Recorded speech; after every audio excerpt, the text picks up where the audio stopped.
Thank you all for joining today's Tele-Town Hall with Bill Hagerty and special guest Senator Tom Cotton. We've got Tennesseans all across the state joining us today, and we're grateful you made the time to join us. If you have a question, please dial *3. With that, I'm going to turn it over to Senior Campaign Strategist Ward Baker. Thanks for everyone for joining today. We are grateful to have Senator Tom Cotton joining us. I got to know Senator Cotton in 2014. He ran against Mark Pryor, who many people didn't believe could be beat, and he beat him by 17 points.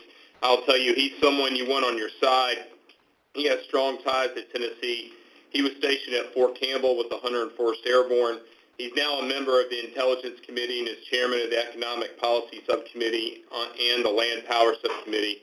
As a member of the Senate, Senator Cotton understands how important it is to hold the Senate Republican majority this election cycle. It's the only way we can continue to push our conservative policies and hold nations like China and Iran accountable. Senator Cotton has been the leader of making sure that Iran and China are being held accountable, and he fights for our freedoms and pushes back on China every day. One of those ways we can help make sure we can keep doing that is electing Bill Hagerty to the U.S. Senate. He's a trustworthy conservative, just like Senator Cotton, and we know that he'll do a great job in D.C. Senator Cotton was an early supporter of Senator Marshall Blackburn. He came down to campaign for in 2018. We're so grateful for the support that he gave to our campaign and encouragement from day one. If you have a question for Senator Cotton or Bill, please dial *3. And now I'll hand it over to Ambassador Hagerty. Thank you, Ward. Thank you. And I want to thank all of you today for joining us on our Tele-Town Hall with Senator Tom Cotton. And Tom, I appreciate you for making the time to speak with us today. I want to tell everybody here, Senator Cotton is a true, solid conservative leader. And there are lots of issues we see eye to eye on, namely China. Senator Cotton has been the leading edge of calling China's Communist Party out for what it is, an authoritarian regime. They're predatory militarily, economically, diplomatically. They're so clearly responsible for spreading a pandemic that originated in Wuhan around the world. I applaud the senator's leadership standing up to China. And as many of you know, Senator Cotton has been a vocal leader on how to quell the riots and the looting that we've seen across the country. President Trump has already taken decisive leadership here, recognizing Antifa as a terrorist organization. I want to underscore this fact. America is rooted in the rule of law. We cannot have another night of violence. It's got to stop. And if we don't do it, it's going to propagate lawlessness around the nation. That's why I joined Senator Cotton in encouraging the president to invoke the Insurrection Act, just as many presidents have done before. We'll not tolerate domestic terrorism, and if needed, we can mobilize our military forces to demonstrate that we will not tolerate this. Thank you, Senator Cotton, for speaking up and being a leader on this issue. And before I turn it over to you, Senator Cotton, I would just like to say, I think the way the New York Times treated your op-ed about using the Insurrection Act was cowardly and deplorable. The Times was happy to run commentary from Erdogan, from Putin, and even the Taliban. Where was their outrage then? It just goes to show you something that I think we all know. Their answer to any opinion that differs from their liberal worldview is going to be censored. And they'll keep trying to silence us until only liberal thoughts prevail. Tom, that's why I appreciate the work that you're doing to stand up for conservative voices everywhere. And with that, I'd like to hand it over to the Senator for his opening remarks. Remember, you just dial *3 at any time to ask a question. Senator Cotton. Well, thank you, Bill, for the very kind introduction, and thanks for the kind words to you and to Ward as well. I know that you may think the New York Times treated me unfairly and deplorably. I just have to say I was shocked when they said my op-ed did not meet their standards. I found myself that I had to agree. It far exceeded their usual standards, which is nothing but left-wing conventional wisdom. But I guess you're going to be hearing more of that and less true diversity of opinion from center-right voices. I want to leave a lot of time for questions today, so I'll just touch on a couple issues that Bill brought up about law and order and also confronting China's threat to the United States. But first, I want to tell you why I'm on this call to begin with. I am doing this because I am all in to help Bill. I've known him for years. He has been a good friend. He was a great ambassador for the United States in Tokyo, and he's going to be a fantastic senator. If there's one word I'd use to describe Bill, it's fearless. Back in 2016, there were a lot of Republicans who were kind of uncertain, let's say, about supporting President Trump. But Bill did the right thing, and he worked his tail off to make sure that the president won and that Hillary Clinton lost, even though he got a lot of criticism from the media. And then as ambassador, Bill helped to solidify and strengthen our relationship with Japan, which is absolutely essential to us standing up to China. And believe me, I can tell you that Beijing noticed from the minute Bill got on the ground. Now, even now, when many politicians are weak-kneed about trying to build a wall on our southern border and stopping illegal immigration and standing up for brave and patriotic police officers, Bill is doing the right thing. And that's why we need to make sure that he gets in the Senate so he can fight with me alongside this politically correct liberal mob and for President Trump's agenda. Because it's not just about having a Republican senator, as important as the number 51 is, it really matters who sits in those seats and having someone willing to do the right thing. And that's Bill. So I'm all in, and I'm asking that you be too. Tell all your friends, sign up to volunteer for the campaign, contribute if you have a little bit of extra money. Let's do everything we can to get Bill across the top. Now, on law and order. Last month, millions of Americans protested the wrongful death of George Floyd. They saw that terrible video, and they took to the streets to demonstrate, exercising their First Amendment rights and call for change. Unfortunately, many others took advantage of those demonstrations to riot, to burn buildings, to assault and even murder police officers, or to drag innocent people out of their cars and beat them. That is absolutely unacceptable, and it has to stop. I was willing to say no at the time, and the president did as well, saying that these governors and mayors need to get control of this situation in our streets, call up the National Guard if have to, and if need be, that we would mobilize active duty troops under the Insurrection Act. Now, fortunately, it didn't come to that because most governors and mayors answered the call and recognized this kind of anarchy and rioting couldn't continue on their streets. Of course, the New York Times didn't think that, as Bill mentioned. They tried to cancel me, if you will, as part of their cancel culture, apologizing for running a column of mine, even though they still have yet to say what was wrong with it or what kind of mistakes it made. But instead of backing down and apologizing like I wanted to do, of course, I had a little bit of fun. I even ran some Joe Biden ads on the New York Times, paid for by my campaign, but really paid for by all the money we raised because of what the New York Times did. So that ad was brought to you by the New York Times. Now, the second issue I want to talk about is a threat from overseas, and that's China.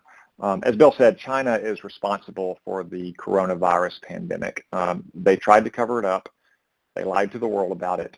They hoarded the world's supply of protective equipment, and in many cases, they used it as leverage against vulnerable countries. China is a threat to our long-term security and our prosperity, and it's well past time that we stood up to them. That's why I've got legislation to move pharmaceutical manufacturing out of China and back to the United States. I'm working with the President and the administration to get that done. What these issues have in common, I would say, is that it's far more important to stand up for the safety and the security and the well-being of the American people than it is to be politically correct. The politically correct thing to do may be to demonize police officers or tear down statues or cower in front of a woke mob. It also may be the politically correct thing to do to ignore China's role in this pandemic, to pretend that it didn't start there and they didn't lie about it and they didn't cover it up, to refuse to talk about what I believe is the likely origin of the virus, accidental breach at one of those labs in Wuhan. But that's not what I'm going to do. It's not what I've ever done. The safety and the security of the American people is more important than political correctness. And I know that Bill agrees with me on that. And we need more people who understand in the Senate that safety and security always comes first. Bill does. He's our police. He is tough on China, and that's why I need your help to ensure that he joins me this January in the U.S. Senate. And now, Ward, I think I'll turn it back over to you, and we can take some questions. Sounds great. We'll go with the first question to... I'll take the first question, Ward, if that's okay. Senator, I just want to thank you again for your leadership, and I agree with you wholeheartedly. The first order of leadership is taking care of your people, and the safety and security of the American people is a first responsibility that you so aptly deliver on, and I hope to join you in that. I also very much appreciate your insights on national security. You understand clear-eyed the threats that we are dealing with on a global basis, particularly in places like China and Iran, and we need your leadership through the very challenging times that we're dealing with. What I'm going to do now is kick off the first question, but tell everybody to remember you can dial *3 at any point to ask a question. Tom, you and I both talked extensively about the need to hold China accountable for the virus. As I travel the state of Tennessee, I often tell people how I would hold the communist regime accountable by tougher sanctions, delisting Chinese companies on the New York Stock Exchange, and many other efforts. You've partnered with our own Senator Blackburn and Congressman Kustoff on legislation to prohibit Chinese nationals from obtaining visas from graduate and postgraduate studies in certain fields here in America. Could you elaborate a bit on that legislation, Senator? Yeah, sure, Bill. I've been very pleased to work with Senator Blackburn and Congressman Kustoff on trying to protect our most advanced, cutting-edge laboratories and university departments in fields like quantum computing and artificial intelligence, nuclear technology, and so forth. The scale of Chinese student visas has grown significantly over the last 10 years. Just to give you a sense, in 2010, we had about a little over 100,000 Chinese nationals here on student visas. We now have almost 400,000. It's safe to say that anyone who gets a visa out of China and into the United States has been vetted by the Chinese Communist Party. But in particular, those who are going to our most advanced laboratories, to our most cutting-edge university departments in scientific and technology fields at the graduate and the postgraduate level have been carefully vetted by the Communist Party, and in fact, in many cases are literally related to Communist Party officials. That provides them a platform to steal technology and conduct industrial espionage. It provides them a platform to recruit other potential spies, either witting or unwitting. And then, of course, it allows them to take that knowledge back to China as well, to compete against the United States, not just from a military standpoint, but also economically. That's why our legislation would stop allowing student visas in these most cutting-edge fields. We simply ought not to be educating our adversaries' citizens to compete against us in this way. It would also address a related problem known as the 1,000 Talents Program and other smaller talent programs. But the 1,000 Talent Program is the biggest and the most prominent, in which China or Chinese-controlled entities fund Americans, and using that influence and control, they get a lot of technology that's valuable. We just had a case along these lines a couple months ago at University of Arkansas, where a professor of electrical engineering had been taking Chinese money for years. There's a famous case earlier this year from Harvard, where the head of the chemistry department at Harvard had been taking Chinese money. The real scandal, though, to me, is that it's not a crime to take the communist money to begin with. The crimes with which they are charged are usually things like wire fraud or failure to disclose on a federal program. So our legislation would just make the actual fact of taking the money a crime if you are receiving any funds from the federal government, which is almost always the case. We cannot have our best minds who are teaching in our most advanced university departments receiving Communist Party money and putting that technology and that knowledge at risk, which many times has been paid for by our taxpayers. Yeah. Thank you.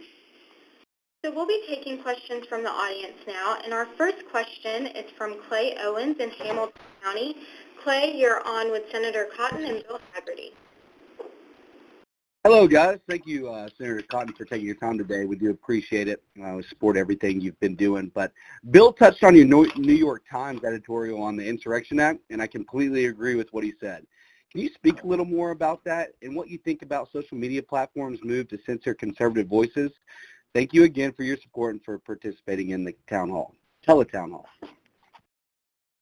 Sure, Craig. As I said, I wasn't terribly offended by what the New York Times did. I found them to just have proven themselves to be a laughingstock, and they are being laughed at. But it is a serious matter that one of the most elite, prestigious institutions of the liberal left is now apparently run by a young woke mob, if you will, that refuses to even hear a contrary opinion which I have to say has 58% support of the American people, if you believe the polls from last week. Rather, they demanded that the column be censored. They ended up demanding and receiving the firing of the editor of the editorial page, and that was after he and his publisher, the owner, defended the decision to publish my op-ed to begin with. Now, in the end, you can't really silence a senator. You can't silence a president. I can always go to the Senate floor and speak. Donald Trump can always go out to the Rose Garden and speak. But it is very chilling to any conservative or anyone even who's like moderately right of center who wants to express an opinion in our public debate if they don't have those platforms. And you've seen so many people, whether they're professors or business leaders or actors and actresses who have been censored, have been a victim of this so-called cancel culture over the last few weeks. It really goes back 3 years now, because the language and the mindset of the social justice seminar on campus is now beginning to spread itself through our workplaces and through our society and culture. And I think it's antithetical to the spirit of free expression, free debate, free inquiry on which self-government is based. Now, as to my op-ed itself and the argument, I actually went to the New York Times with a slightly different op-ed. It was on a related but not that identical topic.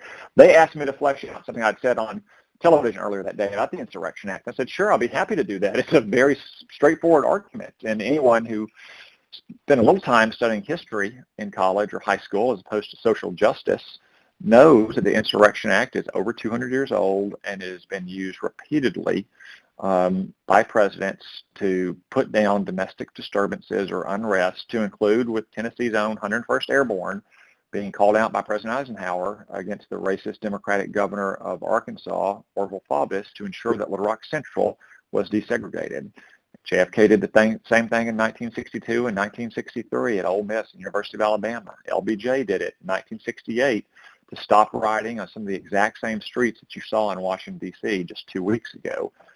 President Bush did it in 1992 in the Los Angeles riots. Now, of course, it's always a last resort to call out not only active duty troops, but even the National Guard. Though they're trained for that mission, you always want to rely first on the police and hope that the police can control the situations. In most cases they can, but it was obvious 2 weeks ago today that in some cities the police were either outnumbered and unable to stop the violence on the streets, or they had feckless Democratic politicians refraining or restraining them from stopping the violence. And that's why it proved necessary to use the National Guard in many of our cities. And that overwhelming show of force was the only way to prevent more uses of force, which is the whole point of trying to stop a domestic disturbance like we saw 2 or 3 weeks ago either. Now, as I said, fortunately, most governors, especially after the president made the point to them on a phone call,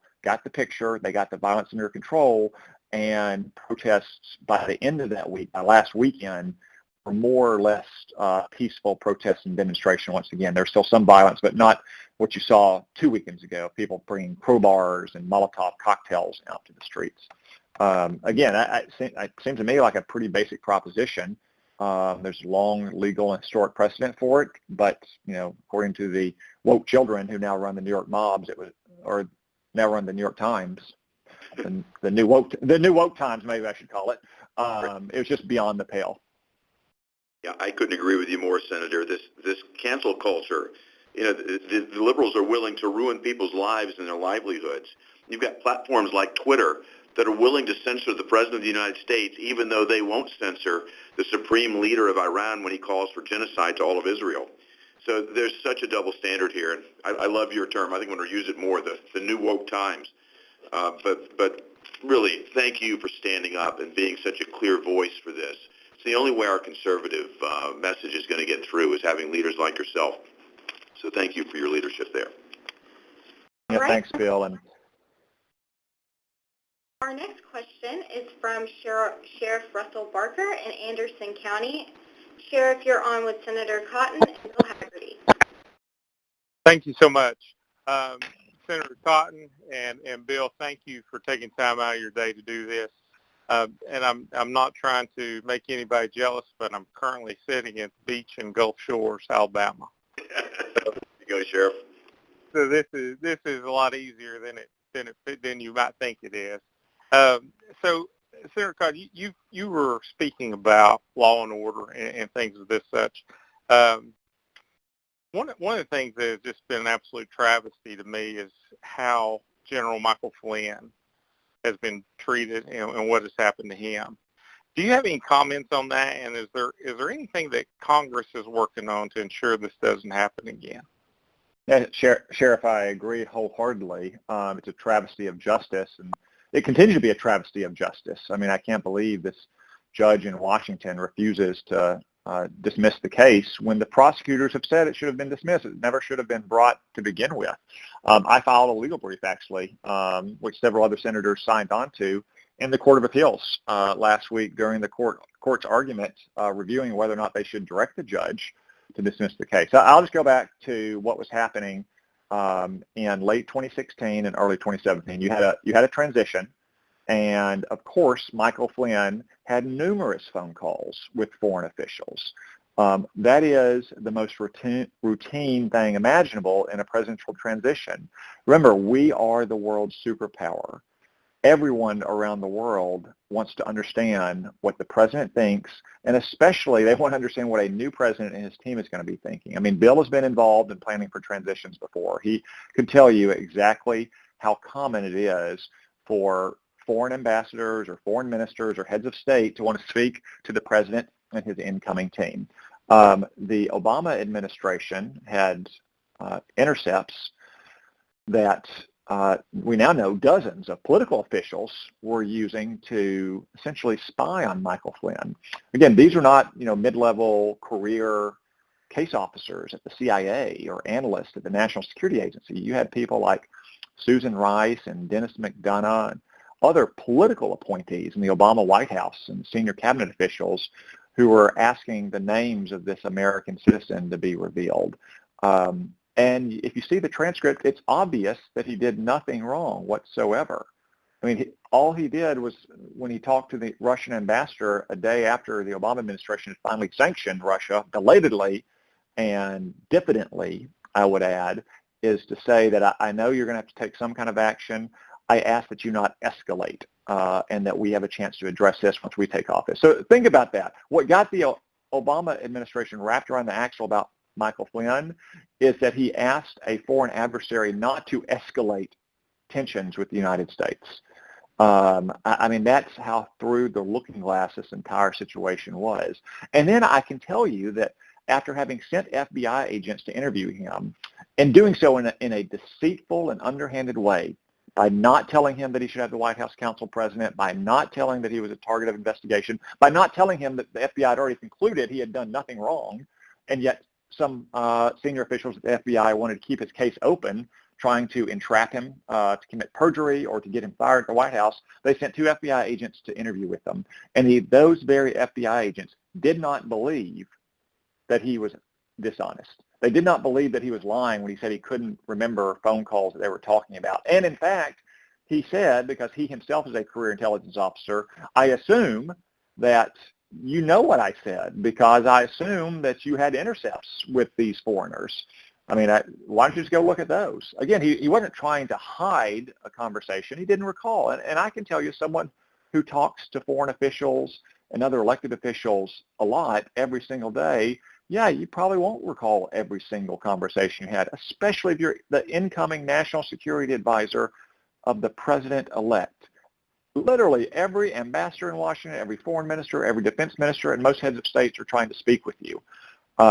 Yet, even though the FBI knew all that, they continued to pressure Michael Flynn after he was fired. They continued to threaten to prosecute him. They continued to threaten to prosecute his son until he finally pleaded guilty so he wouldn't bankrupt his family and to protect his own son, when he didn't know all these facts and therefore could not have submitted a knowingly or a knowing plea. So it is a travesty of justice from the beginning to now, It's well past time the Court of Appeals direct the district judge to dismiss the charges. And Congress is conducting oversight hearings. It's very weak, in fact, in our Judiciary Committee to ensure that you never again see this kind of abuse of our intelligence laws targeted at an American citizen, especially an American citizen who is participating in a presidential campaign and a presidential transition. All right, our next question is from Representative Clark Boyd in Wilson County. Representative, you're on with Senator Cotton and Bill Hagerty. Thank you, Bill. Thank you, Senator Cotton. It's an honor to be on here today. And Senator Cotton, you were one of the first people to state that this Wuhan virus was more likely to have been made in a laboratory than a wet market. Can you elaborate more on this topic? Yeah, sure, Representative. I'm happy to do that. I want to say up front a couple things. One, all the evidence I'm about to lay out is circumstantial evidence. It's not direct evidence. That doesn't mean that it's not persuasive. And in fact, there is no circumstantial or direct evidence to support the theory it started in a so-called wet market in Wuhan. And every day in America, people are convicted on circumstantial evidence in our courts. Moreover, circumstantial evidence is usually all you have in the intelligence business. You have to piece together bits of circumstantial evidence to put together a full painting and understand what really happened. The second point I want to make is what I'm saying is the circumstantial evidence supports the theory that there was an accidental breach from this laboratory, not that it was genetically engineered or modified in some way. Right now, the best wisdom or the best weight of scientific wisdom suggests that was not the case. It was quote unquote naturally occurring. Well, that's fine. A virus can be naturally occurring, yet studied in a laboratory, and then have an accidental breach. So what is that evidence? Well, we know that that laboratory studied bats, the animal most likely that was the source of the coronavirus. We know it studied coronaviruses. We know that U.S. diplomats in Beijing in 2018 had traveled there and expressed grave reservations about the quality of safety practices at the Institute of Virology. We also know that China has a history of shoddy safety practices at its most advanced labs. In fact, a strain of SARS escaped after the SARS epidemic had been controlled from one of their labs in 2004. We know that the bats that are believed to have been the origin species don't live anywhere near Wuhan. We know that bats were not sold in the Wuhan food market to the best of our knowledge. And then you can look at the behavior of Communist Party officials. They are not behaving like people who believe that this started on a food market or somewhere else, like on a farm or a food processing plant or who knows. They're acting like people who know they're guilty. They immediately sanitize that food market. They won't let outside scientists into the Institute of Virology. They won't come clean about what was happening there. They continued to censor information about this throughout December and January. They sent secret police to intimidate anyone who posted information about it on the local internet. They shut down the laboratory that posted its genome in January. When people started pointing this out in March and April, they started blaming the U.S. military, of all people, for bringing the coronavirus into Wuhan. That's why I say that all of the circumstantial evidence points to the lab in Wuhan. It does not point to a food market or any other place. And there's literally zero evidence that supports the theory that it was at a food market, other than the say-so of Chinese Communist Party officials, which is apparently enough for the New York Times and CNN, but it's not enough for me or most Americans. And beyond the circumstantial evidence, Senator, the factual evidence is so damning for China because it's very clear that they took actions to cover this up. You know, whether it was silencing the researchers there, the doctors, kicking out Western journalists, destroying samples, halting flights that were internal to China while they're letting international flights from Wuhan go. Their efforts to cover this up are factually demonstrable. Yeah, there's no doubt about that. They continue to do so. And I think, what Bill points out just shows just how evil a communist regime can be. I am fully convinced, if you look at the evidence, that China realized by mid to late January just how severe an effect this virus would have on its economy, and it made the conscious decision to allow travel to continue outside of China, and tried to intimidate and threaten countries that even suggested a travel ban from China. They made the conscious decision that if they were going to suffer a decline in their economy, then the rest of the world would as well. And while it might be bad for them, at least on relative terms, they'd be no worse off than they were a year ago. I am firmly convinced they made that conscious decision. And they've even tried to step into the void. You know, you think about their military actions out in the South China Sea while we're dealing with COVID on our ships. They're sinking Vietnamese vessels. You were exactly right, Senator. It looks like we have time for one more question, and our next question will be from Jeff Broyles in Sullivan County. Jeff, you're on with Senator Cotton and Bill Hagerty. Good afternoon from Bluff City. Thank you for allowing me to be on today. And my question today is concerning Huawei. I know that Bill worked really hard in Japan to stop Huawei from getting contracts.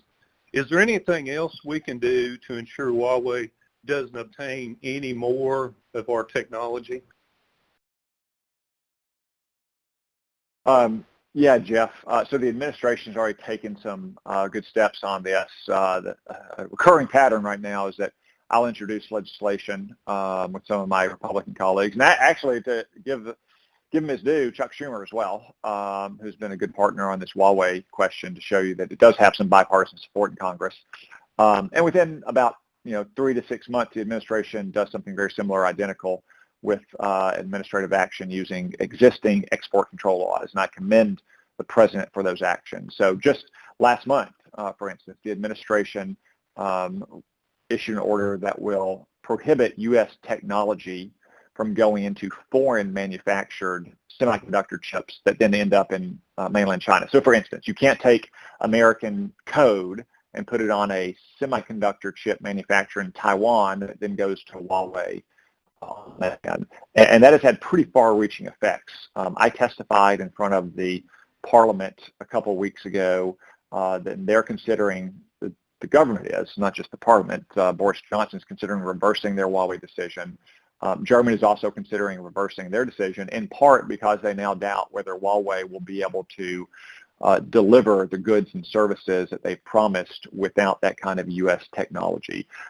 Those are the kind of steps that we should be taking to leverage our world-leading position in technology to try to prohibit Huawei from expanding its tentacles even further into the core of the West's fifth-generation wireless networks. Of course, here in Washington, we passed laws on my initiative over the last few years that will prohibit 5G from being built out here, that will prohibit federal contractors from using Huawei technology to provide funds for some of the smaller, more rural telecoms, use Huawei to build out 3 and 4G networks to get that hardware out of their systems. But it has such a small presence here in the United States. The real key is to prevent it from spreading to all of our allies and our partners. And I know Bill did great work on this when he was in Japan as well. Yeah, thanks, Tom. It's just, it's amazing that we find ourselves in this situation. Huawei is the only company in the world today that advertises that they can provide an end-to-end solution for 5G. That's the next generation telecommunications infrastructure that we would plug our energy grid into, that autonomous vehicles would be run from. You can imagine the vulnerability and the leadership that we've had to take to step up to this. But how did Huawei get there? They stole our intellectual property from us. They've been subsidized heavily by China. They've been willing to sell to our enemies, to sell to Iran. That's why their CFO is in big trouble right now. But what they've done is they've built a company that's 200,000 people strong, backed by the balance sheet of China. And they're ready to spread this infrastructure across the world. And they've choked out other competition. That's why it was so important. We have leaders like Senator Cotton and President Trump step up and say, no, we're not going to allow that into the United States. And I work very closely with the government of Japan to block them from Japan as well. So you have now the largest economy in the world, the United States, and the third largest economy in the world, Japan, both of them free and clear of Huawei. And as Tom mentioned, the UK, Germany, I hope will come on board. Australia and New Zealand already have. We need to keep companies like this out, and it only comes from standing up to them. And this is a failure of administrations, Democrat and Republican, before us.